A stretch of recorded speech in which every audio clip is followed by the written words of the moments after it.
I put together a formula that I've seen work. And now I'm not saying like, hey, if you do this, your breakthrough is going to happen tomorrow. Because remember, it's not going to happen overnight. But if you live in this formula, you will set yourself up. You'll prepare for the opportunity to come, and your breakthroughs will come. So the formula is confidence plus cooperation plus service plus purpose. This is the Business of Advice podcast, where we help good advisors become great business owners. Hey everyone, I am excited about today's show. I was introduced to our guest today through some mutual friends, former Iowa State basketball stars, Chris Babb and Nick Weiler-Babb. I think you work with their agency is actually how they met you originally, doing some mindset work. But then after David and I connected, realized that we had a lot of friends in common. And we believe, and I should say I believed in David's message so much that we brought him into Advisors Excel to speak to our entire team here. As a little background, David Nurse is an NBA shooting coach, a life and optimization coach, a motivational speaker, and author of the Pivot and Go podcast, the Pivot and Go book, and you have a new book out, Breakthrough Blueprint, which we're going to talk a little bit, was released on November 30th. But David, I'm glad we finally connected. Welcome to the Business of Advice.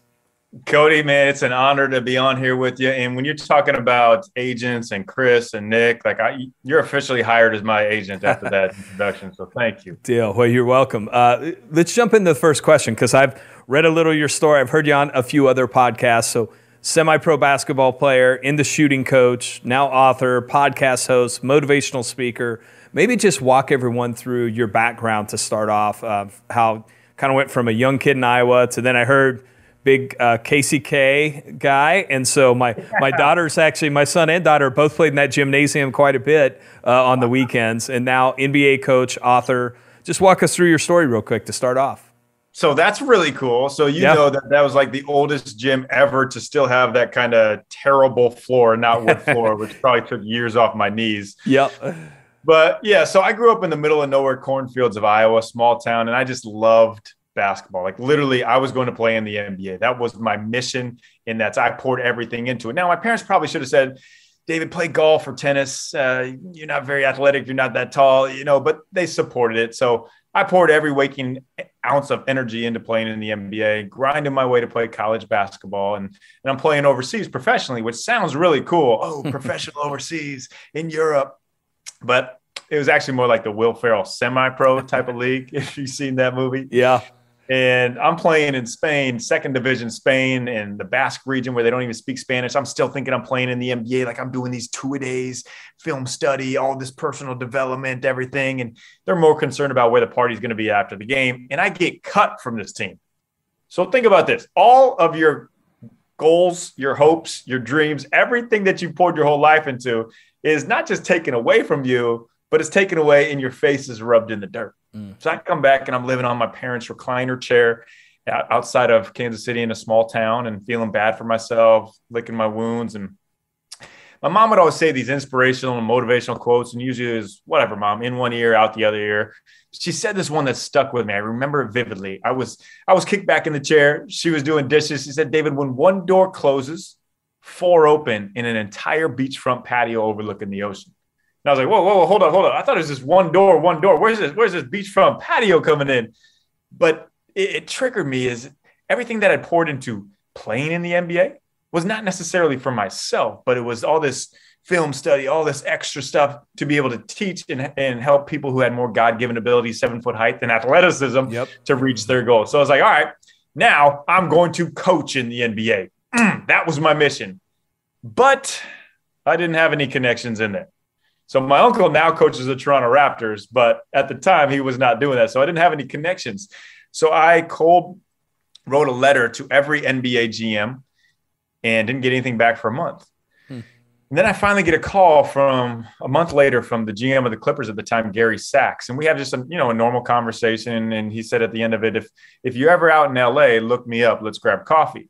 Most people take that as good luck with the rest of your life. I took it as I'm booking a ticket with all the money I have to be out there next week and stole some of my parents' money to get out there. So the next week I'm preparing. Like I told him I had a basketball camp I had to be out there for. I didn't really. I just didn't want to seem desperate. So I prepare for this meeting, and we have a great meeting and just hit it off. And literally every NBA connection stemmed from that, from Gary Sachs right there. And now think about it, like everybody listening, like where would I have been if I didn't take that chance? The same place I was, nothing lost, only gain. But yet we're so afraid to take that step, to take that risk. Like, oh, it's uncomfortable.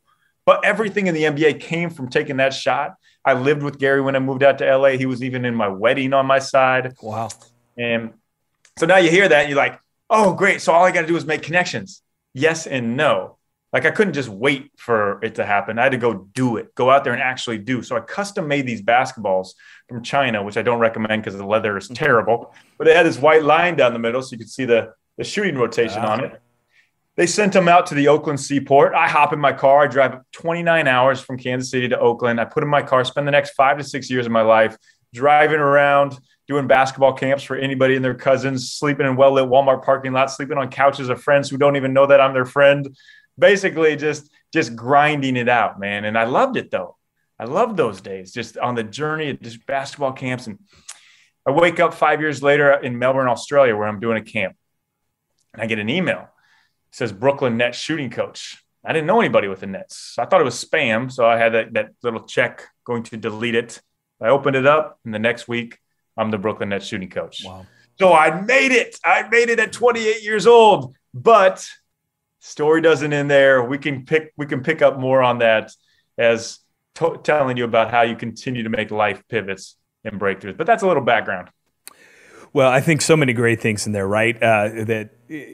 One of the things that I think gets overlooked so often, but I see it as a common trait, is that hard work really does matter, right? It's the great separator for accomplishing anything great. But then, and I've heard this from some other people on the show, is that, you know, if you don't ask, there's no chance that you're going to get it, right? So just being willing to put yourself out there and ask is a cool thing.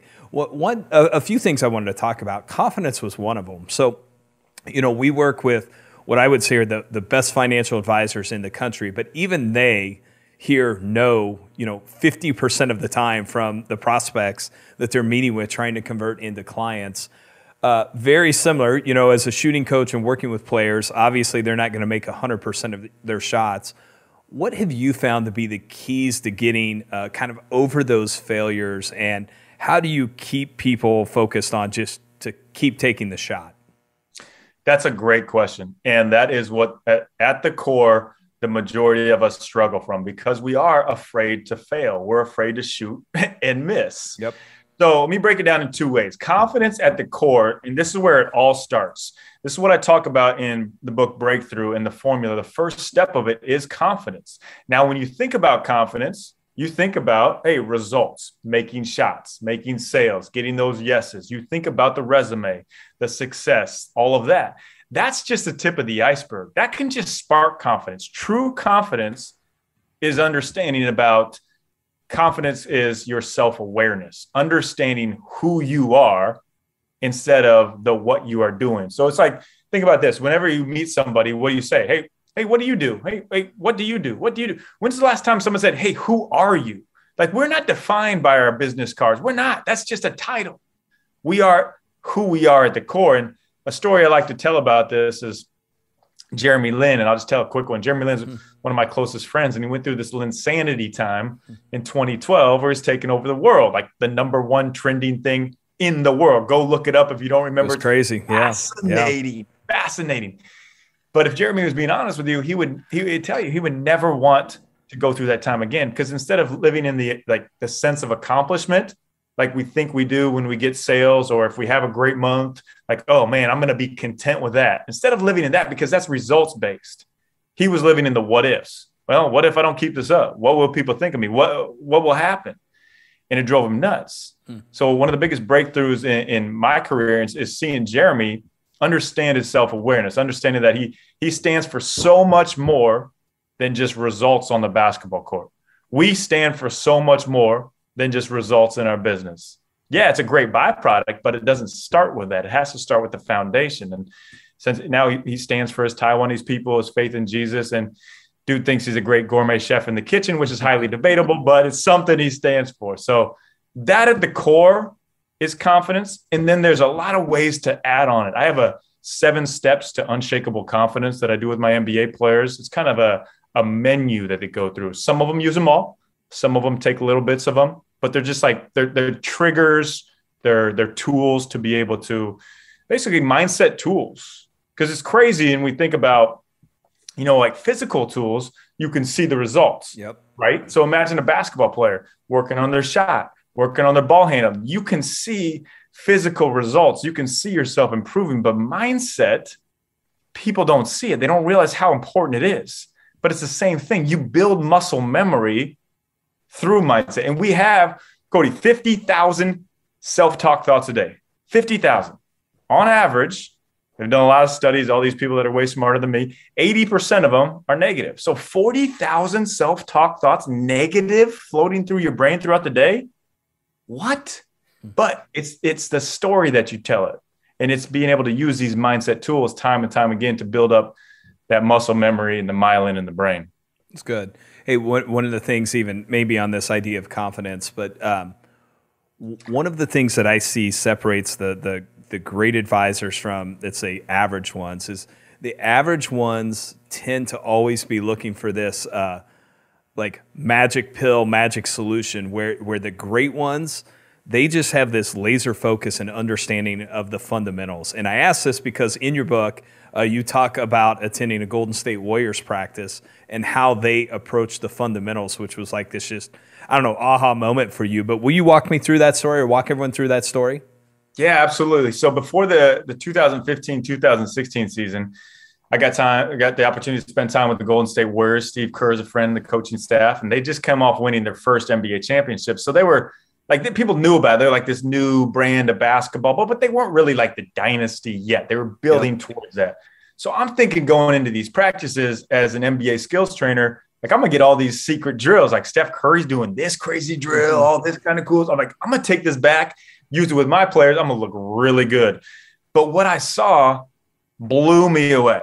For the first hour of every practice, first hour, this is Steph Curry, Klay Thompson, best players in the NBA.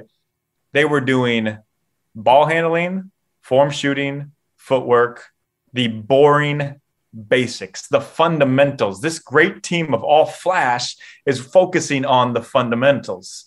And it was wild too. They had this banner when they walked into the gym. It just said joy. So that was the subconscious that when they walked in, they were going to come to the office. They were going to come to the workplace, come to the court with joy in doing the fundamentals. And a lot of us, we don't want to go through those fundamentals. Fundamentals are boring, but 80% of our day is habitual. 80% of your day is fundamentals. And I tell this to people, if you want to separate yourself from 99% of the population, embrace those fundamentals, embrace those boring basics, because most people won't do them. Most people want that quick fix. They don't want to hear, hey, it's actually going to take 3 years to get your body to look like the way you want it. Or it's actually going to take 10 years to get this job. Like my uncle, head coach of the Toronto Raptors, won the NBA championship in his first season as head coach. Everybody's like, oh, what a luck. First year, he struck gold. No, he'd been a head coach for 27 years. I've been over in different countries in England with him where they don't even know how to play basketball. He's popping popcorn at halftime, taping players' ankles before the games. But every single day, he lived in the mindset of, I'm going to be an NBA head coach. I'm going to be an NBA head coach.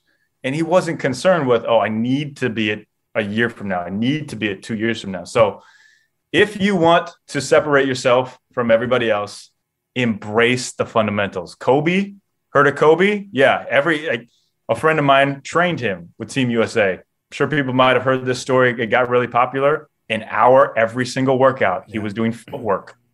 Best footwork player in the NBA.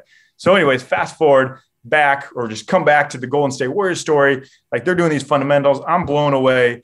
And the question is, how do they finish that season working on fundamentals with joy?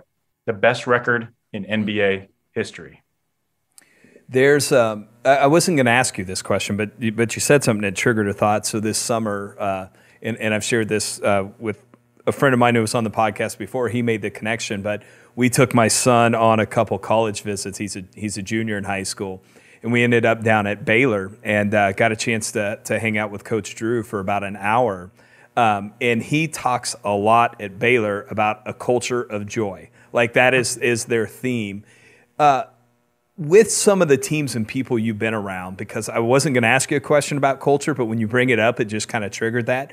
Are there some common characteristics you see of places that have the best cultures? Absolutely. I'm so glad you asked this question, because culture is one of those words like potential. People just like to say it. Hey, we're going to have great culture. Okay. Yeah. What does that mean? Absolutely nothing unless you show it to me. So yeah, with the Golden State Warriors, joy. That's what they were focused on. They were going to have joy. No matter how difficult it got, struggles they went through, fights they had, they were all on the same page with joy. Now, the head coach for the Miami Heat, Eric Spoelstra, really good friend of mine. They have an amazing culture. It's a little bit different. It's more the mentality that everybody that walks through the door, puts a Heat uniform on, they know they're grinders. Like, they are going to work hard. Spo will even tell me and tell everybody, hey, we're not for everyone. We're not for everyone. He even told me this when I was making the debate of getting back into NBA coaching a few years ago, or pursuing author and speaking. He's like, David, actually, don't do it, man. We're not for everyone. But you're so bought in to what it is. My uncle up in Toronto, what I see is he cares for the guys so much. So the best cultures that I've seen in the sports world are people that actually care about the players as human beings, people that best CEOs, people that actually care about the people as human beings. Yeah, you're all on the same goal to achieve the same thing, championship or a great company. But at the core, we all want to feel appreciated. And if a culture can give appreciation, accountability, honesty, like, those are the staples. And the thing that I see that tears it away is when I was out in Brooklyn, it was probably the worst culture. So I was with the Brooklyn Nets before. It was really cool to say you're with the Brooklyn Nets. I like to say I built the foundation for who they are today. But that was all based on, what can I get out of this? How can I take a step forward? It was literally people walking on eggshells. Like, I would have assistant coaches who wouldn't want me to work with players because they wanted to look good.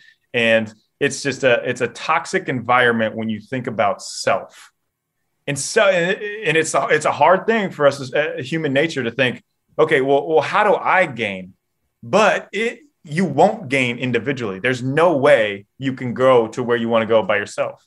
But with others who are on the same page, like, then you can amazing things. And what isn't more fun than working with people who are passionate, who are joy-filled, who are encouragers? Like, I tell everybody when I give talks, I'm sharing a lot of stuff. I tell my favorite player of the NBA is Steve Nash.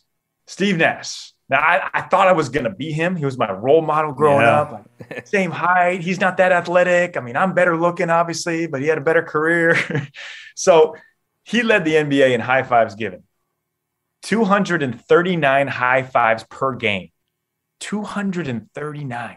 He was two-time MVP, called the best teammate anybody ever played with. He got players like Joe Johnson, Amari Stoudemire, $100 million deals, who had no business getting paid that much, because he was the guy who came to the office, came to the gym, encouraging all the time, encouraging. Yes, he's encouraging, he's supporting, but he's also challenging. So the great cultures have that mix.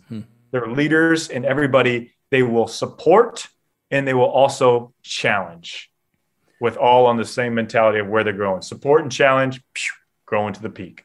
So I know that was a lot, but well, a couple really cool things there. First, when you think back on that Warriors team, I mean, didn't they epitomize joy when you watched them play on the court? I mean, they looked like they were having fun all the time, and just got along great. But another thing you said in there that I think was subtle is, I think it's important that you build a culture that is true to who you are too, right? And so Spoelstra's culture is a little bit different than Steve Kerr's, but it's very true to who they are as a person. And if you try and fake a culture, it's not going to work.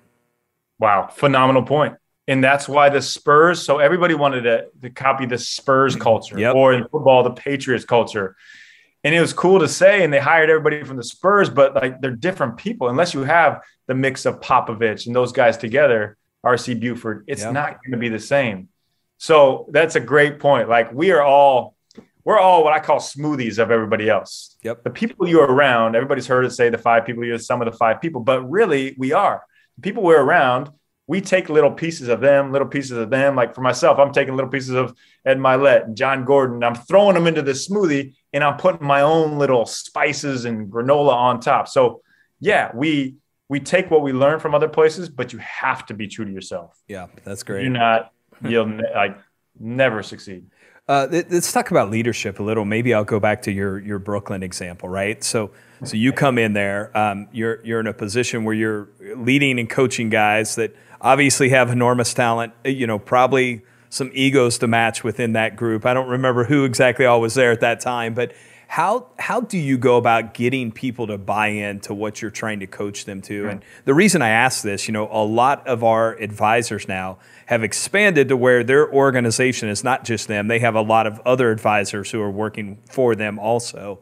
And they can face some of these similar challenges within their organization of trying to lead some of these talented individuals. So any thoughts around how do you lead people who have a lot of talent and maybe a little bit of an ego that goes with that?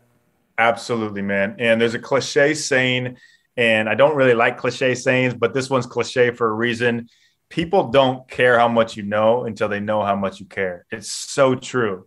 Like the way to lead people is to show them how much they care. So I walk into Brooklyn, I'm 28 years old, and I'm working with guys like Brooke Lopez and Joe Johnson, who are these all-stars. And I'll tell a quick story of how I learned my lesson, like right there. So with Joe, he's a 7 or 9 time all-star, something crazy. And I'm this young, flashy coach, and he asked me to give him a workout. So I'm like, oh my gosh, like, yeah, I can help this all-star? Are you kidding me? I'm at the top of the top. So I prepare all my good stuff, like all these cool drills that all my young guys like, tennis balls, all this kind of stuff. And I put Joe through this hour workout, and he's going at it, man. He's sweating his butt off. He's just killing it. And it looks so cool. And then at the end of it, he's shooting free throws. And he's at the line and, just cooling down. Says, hey, kid, come over here. It's probably not a good thing to be called kid as a coach. You usually don't do that. So I'm like, uh-oh. So Joe's like, you know what? Everything we just did there has no relevance to my game. I didn't get any better. And it just hit me like a ton of bricks. Like, man, I was all about myself there. Like I was seeing how good I could look to Joe. But really, it should have been me asking Joe, hey, what do you need? Like what do you think? How can we get better? Like and just showing him how much I truly care. So from then on, I switched it completely the other way. I would watch film on guys. I'd get to know them. I'd take them out to lunches. Just so they knew, like, this dude's real. Like, he's not concerned about news media, Twitter, pumping up his name. Like, he really wants to help me get better. So first, you have to know what you're doing. If you don't know what you're doing, you better look like you know what you're doing and step in there with a ton of confidence. That was one thing that I always did. Like, I would make sure, like, I'm going to step in here and I'm going to do it. Half the time, still don't know, man. Half the time I step in somewhere, I don't know what I'm doing. But if you look the part, and then just showing, like, honestly, the biggest thing is just showing people how much you care, because nobody will buy any of your BS if they can see through it. Well, and also what I heard there is, figuring out what that person needs, right? So you don't treat every single person the same, and you figure out where the areas that you can really coach and coach them up. So, speaking of confidence, I meant to ask this question of you earlier, and then we got off on that talk about culture. But so being around the Warriors, you and Steph in a 3-point shooting contest, who's winning? Confidence. Come on, man. Hey, I got a world record. It's just because Steph hasn't challenged it yet. But no, Steph's an incredible guy too. I want to show people too. Like, I think it's a really cool story of like these guys at the highest level, how real they are as people too. So Steph, I'm with my uncle when they win the NBA championship with the Toronto Raptors. A couple of my players, Jeremy Lin, Norm Powell, we're celebrating in the locker room, popping champagne, all that for about 3 hours. This was going to be his three-peat. Like, this was going to be dynasty, like solidifying it. 3 hours after this, Steph rolls in to the locker room, pushing a stroller with his wife in sweats, and shakes everybody's hand on the Raptors and congratulates them. So not only did he go out of his way to congratulate, he waited until they had time to celebrate, so he wasn't throwing in on their party. That's cool. Like, how incredible! Like, that's leadership. No one heard about that. That wasn't on ESPN. Leadership is doing those type of things when the lights aren't on too. when nobody, you don't get any recognition. That's a really cool story. One of the things I wasn't going to ask this, but you talk about this idea of being kind, not nice. Would you explain what that just kind of struck me, like what a kind gesture, right? To give them the time to celebrate, but to hang around, to come in. Explain what you mean by that concept. Man, you did your homework. I did, man. Awesome I want to make sure that we're ready to go. Yeah. So kind isn't always telling somebody what they want to hear. Nice is just, you're a nice guy. You tell people what they want to hear. You just want to make them happy. You just it's really surface level. But kind is something completely different. Kind is that challenge and support that we're talking about. Kind is John Gordon giving me the advice when I was going to take the Phoenix Suns player development job, and everybody around me was like, oh, that's so cool. That's awesome. NBA coach. And I was going to get all this autonomy there. And John's like, you know what? Is that really what you want? Like, is that really what you want to do for the rest of your life? So that's the difference of being kind. Kind are people that will, when you need it, they'll call you out. Sure. They'll support you. And I think it just goes hand in hand with that challenge and support as well. Yeah. So yeah, I'm going to tell people how it is. And I want people to tell me how it is. Because if I have yes men around me, how am I getting any better? It's good. You've had, obviously, and you've mentioned some of them, you've been around a lot of great NBA and college coaches during your career. I know you talked about that idea of support and challenge, but were there any other leadership qualities that you saw that they had in common that really made the best stand out? Yeah. Looking the part and practicing what you preach too. Like the best coaches that I've been around, they'll get on court, they'll play defense, they'll go through the drills. Obviously, they're not going to be as talented about it, but they'll look the part. They'll keep themselves in shape. They'll be healthy. Like they'll do all of that because it's a whole analogy of like if I go to a strength and conditioning coach and he's 100 pounds overweight, I'm probably not going to listen to him in strength and conditioning. He might be great at something else, but what your high level teaching point is, look the part and practice what you're preaching.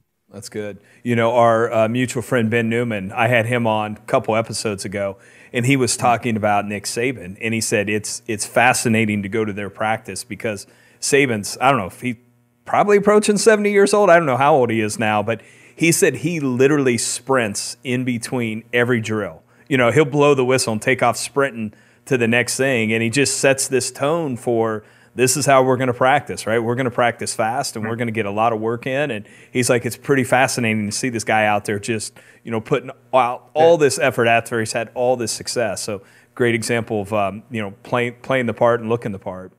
Man, that's it. Dabo Sweeney.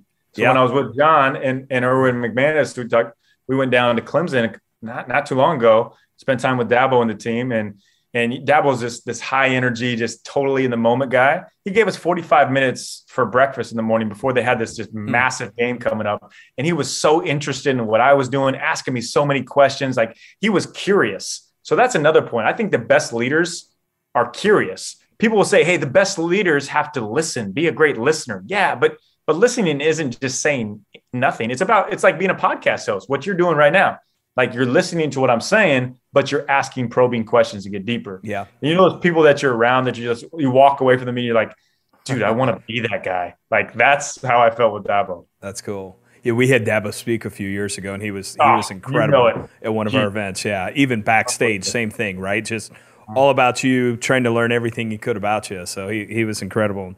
So he's turning that around. They looked rough, but they're starting to look pretty good again. So he'll get that going in the right direction now. Yeah, no doubt. Has there been any one coach or player that has had the biggest impact on you? And at least maybe from a leadership standpoint, why did they have the biggest impact? That's a really, really good question because there's been so many great coaches that have been around that have poured into me. You know what? I would say Eric Spoelstra has probably had the biggest impact on me. And it's when I wasn't really doing much, but doing basketball camps and no one really knew who I was, Eric would check in on me. He'd check in on me constantly. When he ever came out to LA, he's like, hey, let's get coffee. And it wouldn't be like me doing anything for him, really. He'd let me ask questions to him. And I don't really know why he took me under his wing, but he took me under his wing and he led me towards paths of being able to get in contact with more people, connections, and taught me a lot in what I really wanted and what I didn't want. So yeah, I would say Eric Spoelstra would be it, just because he was there from the start.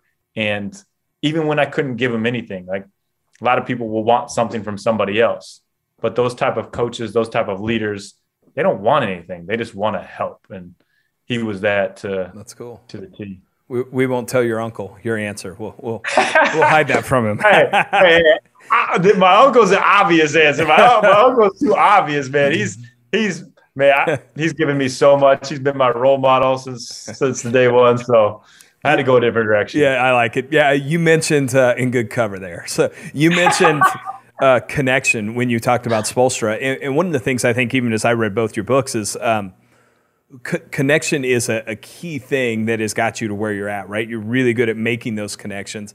That's obviously, if you're a financial advisor, that's a critical skill, like, right? Being able to connect with people. I know it's a big part of the Breakthrough Blueprint, your new book that's out, but would you just share a couple practical steps for creating just like really authentic and meaningful connections?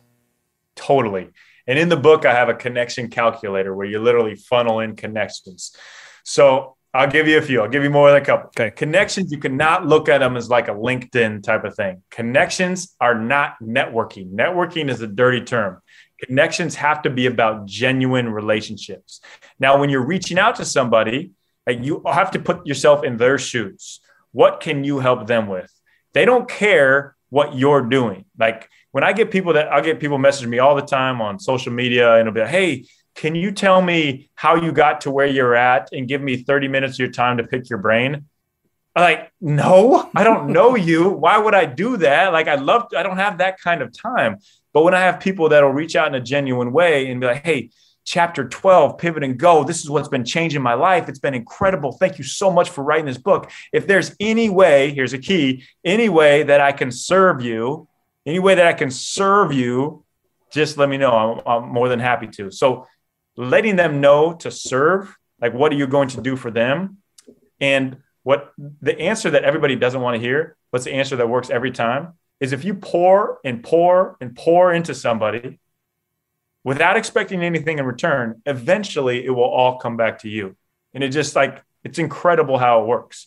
So also knowing, like, hey, what your give is going to be. If you have something that can stand out, for myself, when I started reaching out to these type of people that I've been talking about, it was the NBA. Like, that was my niche. That was my wheelhouse. That was my expertise. Can I connect them with somebody else? Mm-hmm. Also, when you're connecting somebody, you better make sure that other person on the other side wants to be connected to them. It's a pet peeve of mine when someone will just send an email and connect me with somebody who they haven't asked me for yet. And I know that sounds really bad, but like, I just don't have the time. Yeah. Like, you got to make sure they match up. Like, I'm not going to hit Ed Milet with an email like, hey, I met this guy the other day down at the local CVS. He wanted to connect with you. So give him your time, and it's just, man, it's a long-term play for the reason of not where you can get. It's not where you can get from these people. But if you genuinely want to be around these people, and I've got a rule. I'm not going to be around people who are negative energy vampire suckers. Like, I don't want to live my life that way. Like, I want to be around people who when I tell them, hey, I'm producing a show with Netflix, like, they are. Yeah, you are. Okay, go get it. Go do it. Like, that's the type of people I want to grow with. It's just incredible how important those connections can be, to success also. I was at John Maxwell, his leadership event a few weeks ago, and he said something that's just stuck with me. He said, who luck is the best type of luck, meaning like who you're connected. And he said, you should ask everyone that you know, who is someone that you know that I should know? And just really, he's a master of it, right? I think knows about everybody, but it's just so important to really be thoughtful in how you're building those relationships. Man, how incredible is this? Like, you've been around all these great guys, and I get to be out here talking to you. That's awesome, man. Maxwell, Dabo. Hey, how about Maxwell? He'll be giving it, like, still doing it and still doing a lot of it. And he'll be talking, and he's got his assistant there, be like, hey, write that down. Then we're going to put that in the next book. That's good. Coming up. Yeah. He's just coming up with content. It's crazy. He might be. I don't know if you listened to his interview he did with Ed Milet on Ed's show. Yeah. He might be at the top of his game right now. I mean, it was a fascinating 3 days with him. He was just incredible. So it's inspiring to see someone who's almost 75 years old who is still just giving it everything they've got. So let's talk a little bit about the new book, Breakthrough Blueprint. So one, people should go buy it. So that plug and, that's first and foremost. But you talk about the breakthrough formula. Will you just high level maybe walk our listeners through that? Totally. So if we ask ourselves the question, we all want a breakthrough in some capacity, small or large. Like it'd be nice to have a breakthrough. But when you think about breakthrough, it's a really abstract term, right? You don't really know what it is. It's these little happy accidents that happen, these strokes of luck. And you're like, oh, that was cool. I wish that would happen again. But what if I was to tell you that there is a tried and true formula to turn these happy accidents into regularly occurring breakthroughs? You'd probably be interested. And there is. Good news. Through years and years, like we talked about working with these NBA players, NBA coaches, I put together a formula that I've seen work. And now I'm not saying like, hey, if you do this, your breakthrough is going to happen tomorrow. Because remember, it's not going to happen overnight. But if you live in this formula, you will set yourself up. You'll prepare for the opportunity to come and your breakthroughs will come. So the formula is confidence plus cooperation plus service plus purpose. And you hear those words, you're like, oh, yeah, I know what those mean. But like we've been talking about, they don't mean what society, what the people around you tell you. The confidence, as we talked about, is about self-awareness, figuring out who you are. So confidence goes with who. So confidence in the who. Simon Sinek says start with why. That's great and all, but if you don't know yourself, it doesn't matter. Start with who. The cooperation is the where. Where is your team? The people around you. Not necessarily you. You're not defined by your weaknesses. That's just a compliments wish list, your strengths. It's like the 98 Bulls putting together all these misfits, different pieces, and being one of the best teams ever. So cooperation is the where. So you know who you are, you know where your team is, and then the question is, what are you doing? And if you're doing it for yourself, like no one in the history of ever has been content looking at their bank account being like, you know what? I had a great life because I have a lot of money in the bank. It just never happened. So don't think it's going to happen to you. Like, what are you doing? That's the true, genuine service and service is giving your time and energy when it's not convenient for you, when it doesn't fit into that color-coded Google Calendar, and just stepping out and serving someone when there's nothing in it for you. And the final piece is purpose. I'm a big believer that we all have a God-given ability inside of us. Yet, we're our biggest defenders and we shut that off. So I am just extremely attracted to people who are just pursuing their passion all out, obsessed. And when I say obsessed, you're like, ooh, that's a dangerous term. You don't want to be obsessed. No, balance is BS. 80-20 is BS. That's just society's way of saying, hey, you got to fill your time with this and this and this and this. Obsession doesn't mean you're overly busy. It just means you're pouring into the things that are most important to you. Like, I don't want to be 80-20 loving my wife. I don't want to be 80-20 on the mission I'm on. Obsessed. So it's like the guy when you go down to a great coffee place and the barista has this bean. He's like, oh, this bean came from Honduras in the mountains at 37 degrees Fahrenheit. I love that. Do it. Do what you love. Even if it doesn't look like, hey, it's going to make a lot of money right now. A lot of people have poured into their passion and it ends up turning into their financials. But more importantly, it brings other people joy. So pouring into your passion, that's the purpose part. That's your why. So you have the confidence, the who, plus the cooperation, where. So you know who you are, where your team is, the what, the service, what are you doing? And then you're going all in with what I call relentless consistency, day after day after day. If you do this formula, it's not going to happen right away, but it will prepare you for these opportunities to come, prepare you for these breakthroughs to happen. It's just like brushing your teeth. You brush your teeth one day, they're going to rot. They're not going to be just sparkly white the rest of your life. Same thing with this formula. And I've seen incredible breakthroughs happen in the people that I've worked with and been around through living in this formula. I think the other thing you say in there that is kind of a piggyback off this is breakthroughs don't happen by accident. So what would you say is the first step for someone moving towards or experiencing a breakthrough? When they're starting to get a breakthrough? Yeah. Well, it honestly comes down to this, like the choices that we make determine the breakthroughs that we create. So when you're starting to have a breakthrough, you're making these choices. These are about building your habits. Are your habits that you set up today going to lead you for your success for tomorrow? Are you hanging around people who are trying to pull you back like the crab in the barrel? Or are you hanging around people that are lifting you up? So it's all about the choices. And that's our superhero power. Like, we all have it. And you can try to deny it if you want, but we literally wake up every single morning with the superhero power of choice.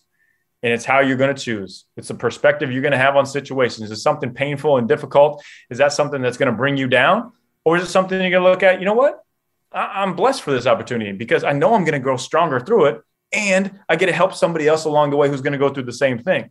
So it all comes down to your choice. And those choices that we make, these habits, are the breakthroughs that we create. That's cool.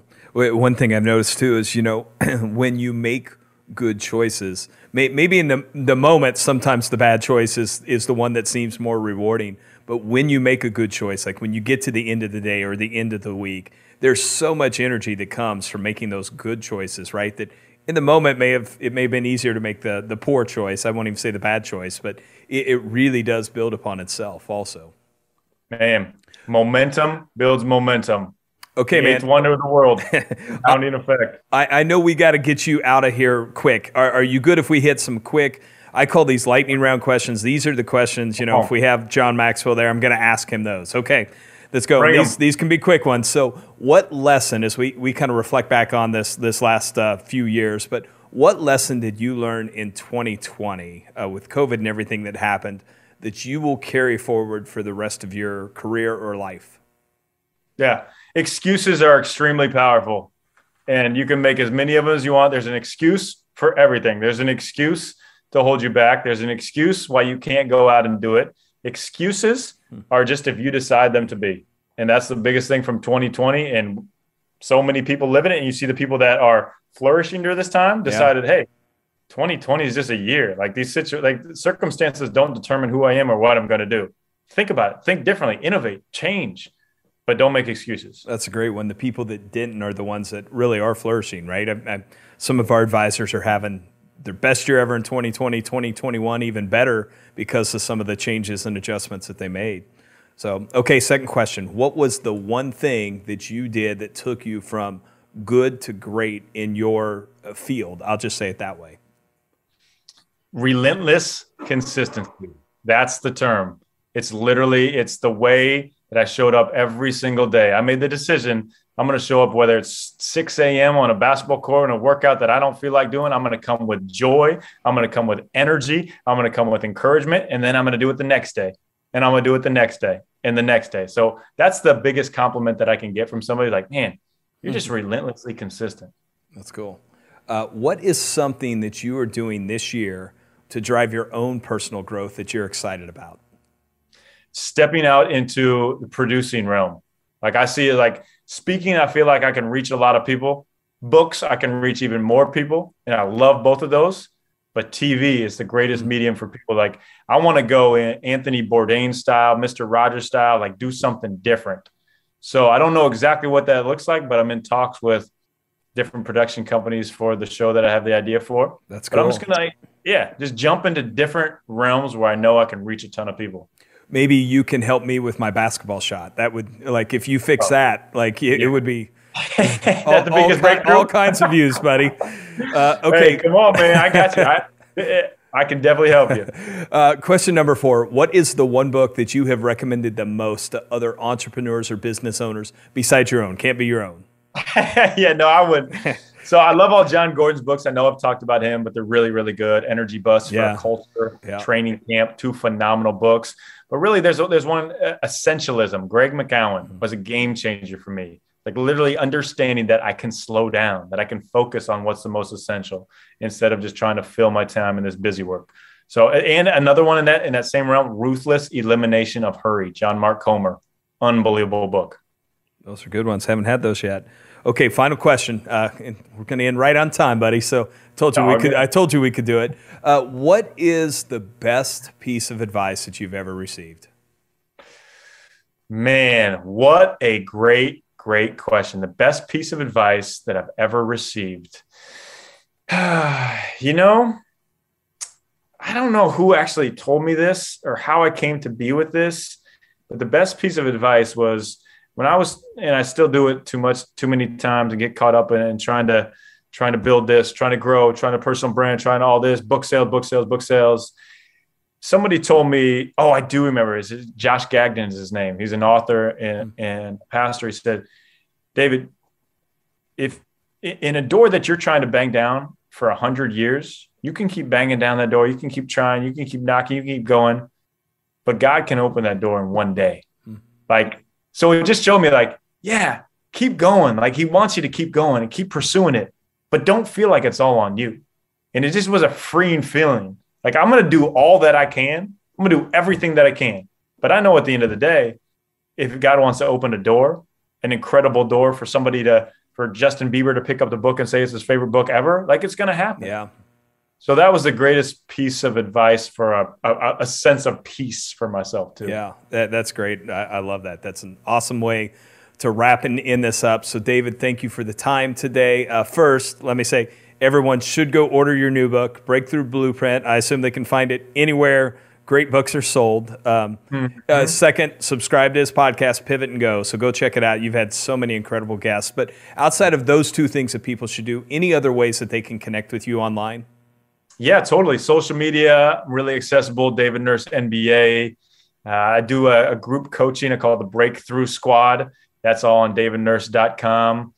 Podcast, book. I mean, come out here to LA and hang on the beach and eat some really, really good food. There you go. It's a bunch of good ways. So, hey, everyone who listens, if you enjoyed this episode, hit subscribe, join us on Facebook, Twitter, LinkedIn, so you'll know when new episodes air. But also, please go leave a 5-star review so other people will know this is a valuable use of their time also. David, my friend, I'm glad we finally made this happen, and look forward to seeing you a bunch more in the years to come. Thanks, Cody. I really appreciate it, man.